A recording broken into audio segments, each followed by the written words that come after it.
श्री राम दरबार के भव्य प्राण प्रतिष्ठा और अन्य देव विग्रहों की पूज्य प्राण प्रतिष्ठा का कार्यक्रम श्री राम जन्मभूमि में संपन्न हुआ है। इसके लिए मैं अयोध्या वासियों को, प्रदेशवासियों को और देश और दुनिया के सभी सनातन धर्मावलंबियों को हृदय से बधाई देता हूं, अपनी शुभकामनाएं देता हूं। बहनों और भाइयों, आज जो कोई भी अयोध्या आता है अभिभूत होकर के जाता है। अभिभूत होकर के इसलिए भी जाता है, राम जन्मभूमि में रामलला फिर से विराजमान हो गए। 11 वर्ष पहले, 10 वर्ष पहले जो असंभव था, आज वो संभव हुआ है। अयोध्या की इस वैभव को देख करके लोग अचंभित हैं, आश्चर्यचकित हैं। और अयोध्या वासियों के ही नहीं, संत समाज का ही नहीं, उत्तर प्रदेश वासियों का देश के अंदर और देशवासियों का दुनिया के अंदर लोग स्वागत करते हैं, अभिनंदन करते हैं। अयोध्या धाम के नाम पर उनकी चेहरे पर एक नई चमक देखने को मिलती है।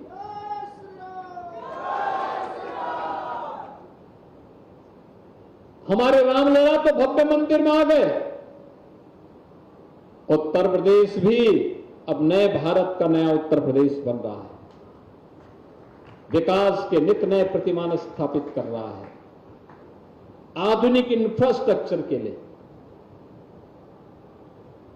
अपराध और अपराधियों के प्रति जीरो टॉलरेंस के लिए,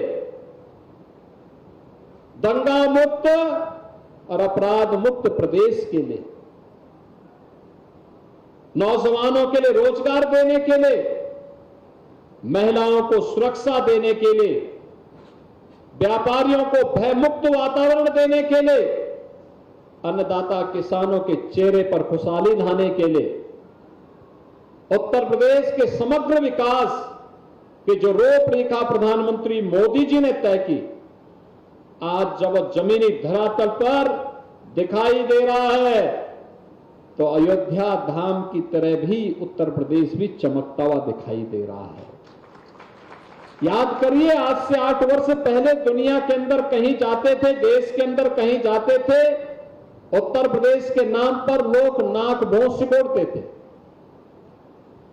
और आज आप कहीं जाते हैं, उत्तर प्रदेश का नाम का सुनते ही लोग आपके साथ बड़े प्रसन्नता के साथ मिलने पर गौरव की अनुभूति करते हैं।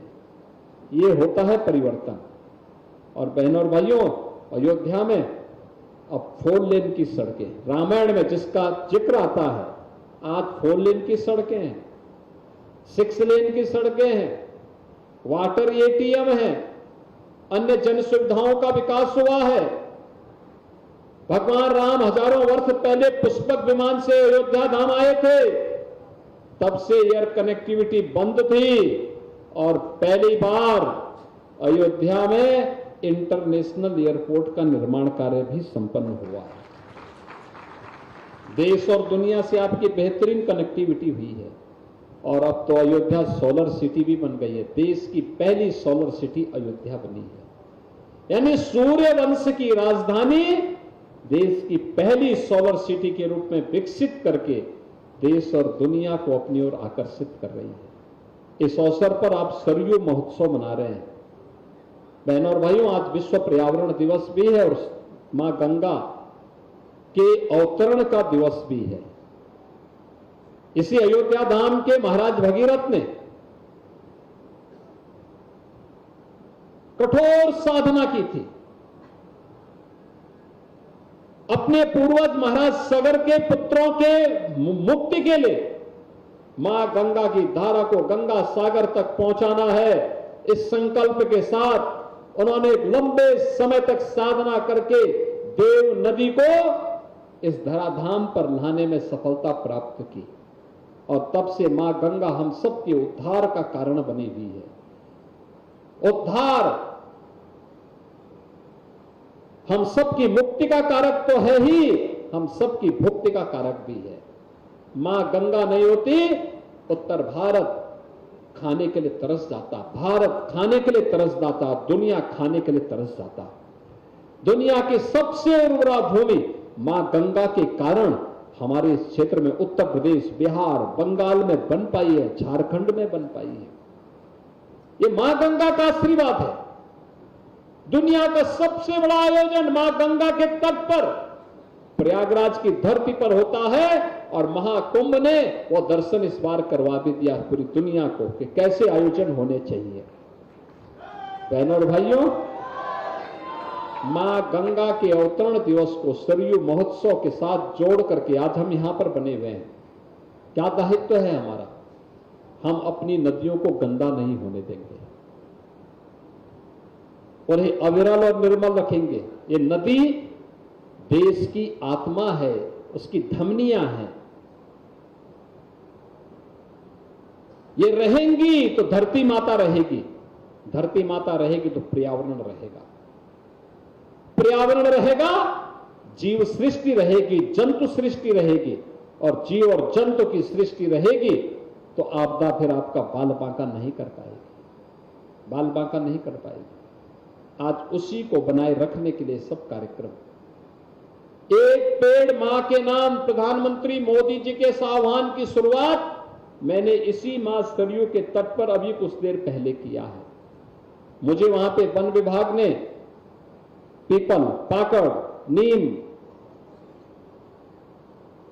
इन सभी को लगाने के साथ ही 9 ग्रहों की वाटिका को बनाने का भी एक अवसर वहां पे दिया।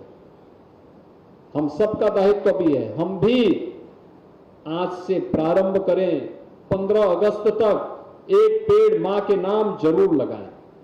एक पेड़ मां के नाम लगा करके उसको जीवित रखना है। मां की स्मृतियों के साथ, मां के संबोधन के साथ उस पेड़ को बनाए रखना है और पर्यावरण को बचाने में अपना योगदान देना है। आज इस कार्यक्रम का भी शुभारंभ हुआ। मां सरयू तो भगवान राम की अत्यंत पावन नदियों में एक थी, अत्यंत प्यारी थी भगवान राम को मां सरयू। अयोध्या का जिक्र करते हुए उन्होंने मां सरयू का जिक्र किया है और इसीलिए हम भी प्रयास करें।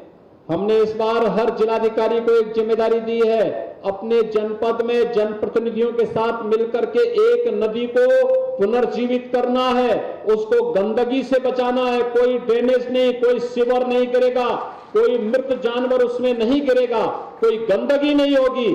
और इस बार का वृक्षारोपण का 35 करोड़ वृक्षारोपण का जो अभियान उत्तर प्रदेश के अंदर होगा वह नदियों के तटवर्ती क्षेत्रों में ही होगा। इस लक्ष्य के साथ हम इस कार्यक्रम को आगे बढ़ा रहे हैं। मैं धन्यवाद दूंगा महंत श्री शशिकांत दास जी महाराज को, उनकी पूरी टीम को, अयोध्या के पूज्य संतों को कि सरयू महोत्सव के साथ आज आप सबने मुझे जुड़ने का अवसर प्राप्त हुआ है। मां सरयू से इस पूरे कार्यक्रम को सफल बनाने की कामना करते हुए आप सबके प्रति मैं हृदय से बधाई और शुभकामनाएं देता हूं।